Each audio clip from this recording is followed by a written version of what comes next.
Hey, chapter 4.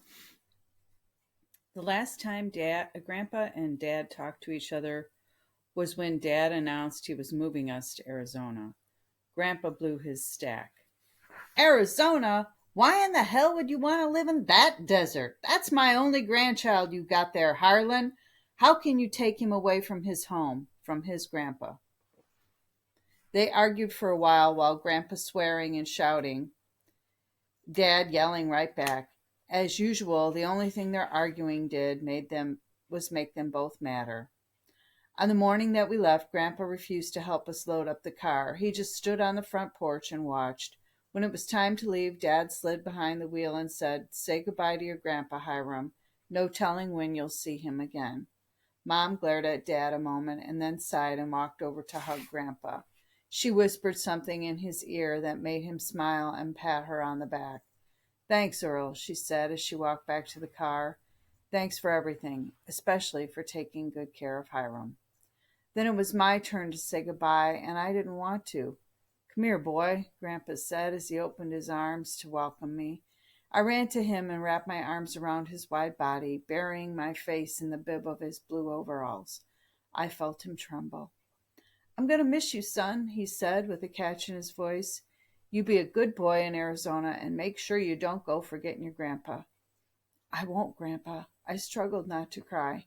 "I promise." I gave him one last hug and ran to the car. "Harlan, Dee," Grandpa called to my parents, "y'all know that boy is welcome here any time. I'd be awful glad to have him spend summers with me, and I'd treat him right." Mom nodded and waved as Dad drove away from the house without even looking back. Grandpa stood on the porch and waved until we turned the corner onto Cotton Street. We survived our first Arizona summer and settled into Tempe quickly. Dad started work at Arizona State College, and Mom stayed home and started having babies.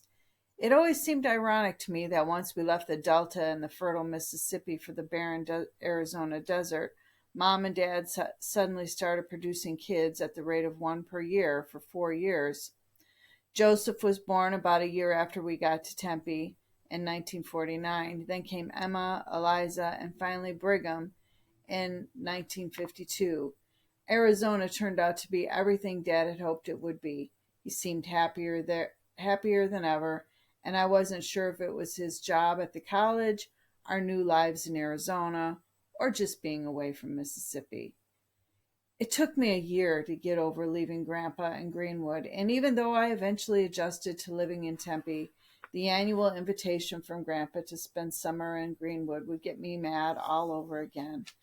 When I turned into a teenager, I got older and bolder, and I'd argue with Dad about it, but he was as stubborn as a stump. "This is your home now, Hiram. Your family's here, and you're staying here. If Grandpa really wants to see you, he'll come out here and visit on my terms. I will not have you spending 3 weeks in Mississippi getting a head full of your grandpa's southern nonsense." "But he's my grandpa." "That's enough, Hiram Hilburn. You say one more on this, and you'll be mighty sorry." Dad's eyes got wide and mean looking, and his face turned red just like it used to when he argued with Grandpa. And even though I was older and bolder, I knew there'd only be trouble if I pushed him any more. Except for the regular fights with Dad, the last few years went smooth enough. I grew a few inches, did pretty well in school, and learned how to avoid Dad. Those years, our worst battles always started over my wanting to visit Grandpa in Mississippi. The last time we fought about it, I used every excuse I could think of. Finally, I said, "He's your dad, my grandpa. It's family. Even if you don't like it, you ought to want to go back as bad as I do." "I don't need you telling me what I should and should not do.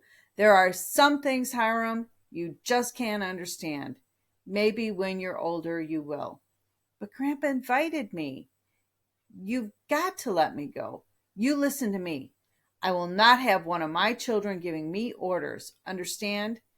Don't you be bothering me about this again." He glared at me with that mean look that I'd seen him use with Grandpa. And I mean it. I wanted to bother Dad about it. I wanted to bother him bad. He should be the one trying to get to Greenwood. He should be the one most concerned about Grandpa. It made me furious that he didn't even care at all about his own father or about what I wanted. I was almost 16 in April 1955 when Grandpa's annual invitation to Greenwood arrived, but this letter was different. He'd had a small stroke, not a serious one, he said, but he'd need someone to help him around for a while until he got his strength back. The stroke and the diabetes Doc Peterson says I've got have slowed me down some, he wrote. There's plenty of work that needs doing, son, and until I get to feeling good again, I don't know how much I'll be able to do by myself. He'd also written to Mom, and whatever he said must have convinced her because she took it up with Dad as soon as he got home from work. Before he even set his briefcase down by the door, she started in on him. Earl's going to need some more help, Harlan. Ruth Ann's already got her hands full. You know I don't like the idea of Hiram being in Greenwood, Dad said. It's his being with your father that you don't like. Your dad is not going to poison him one bit, and you know it. Hiram's nearly 16, and you know better than anyone that he's got his own mind. It'll be good for him to spend some time with his grandfather, and it'll do wonders for Earl. I don't like it, Dee, not one bit. How can you not like it? He's your father, Hiram's grandfather, and we owe it to him. If he hadn't been willing to tend Hiram those years you were in Oxford, I don't know what we would have done. You wouldn't have finished, old miss, that's for sure. Besides, we maybe doing some service for someone else all summer will be good for Hiram. Dad said nothing. Mom had him backed into a corner. Harlan, let the boy go. Help your father. Maybe it'll soften his heart. Maybe it'll soften yours, too. Dad sighed. All right, but not until school's out, and not for the entire summer, and he's got to be back before school starts again. I couldn't believe Mom had won. I couldn't believe Dad had given in. I smiled, not because Dad had lost, but because I was actually going to Greenwood. Dad noticed my grin, and when Mom left the room, he said, You think you really won something big, don't you?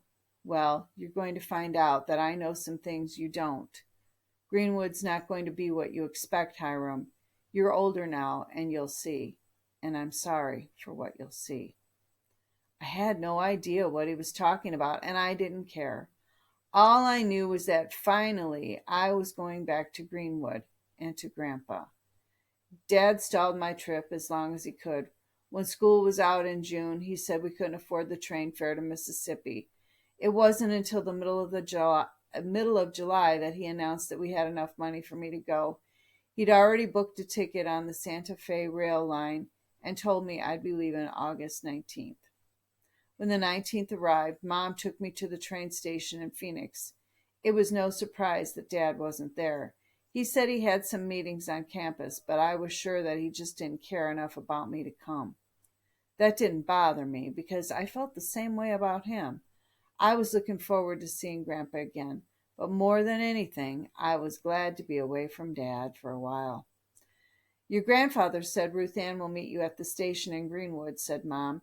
Behave yourself on the train and make sure to pay attention to all the stops.